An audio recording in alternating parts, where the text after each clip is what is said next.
একটু ঘুরে আসি, দেখি ওরা কি করছে। চল। এই কি যেন একটা ব্যাপার আছে। হ্যাঁ আছি। গন্ধ পাচ্ছিস? হ্যাঁ গন্ধ পাচ্ছি, এই চল। ব্যাপার আছে আজকে শিগগিরই।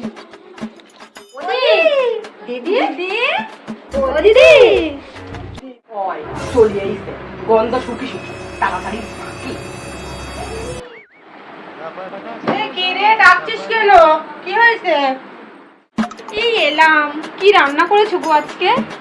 একটু তরকারি নিতে এলাম। ও একটু মাংস রান্না করেছে। আমাকে একটু দিবি তাহলে? আমার না কিছুই রান্না হয়নি, সিদ্ধ ভাত করেছি রে, দিবি আমাকে একটু?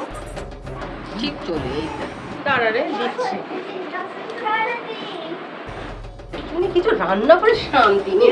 খাবার তো বাড়িতে নিয়ে যেটাই রাঁধবো সেটাই চাপবে। এই চল চল চল চল, আজ হয়ে গেছে। সত্যি সত্যি নিয়ে গেল।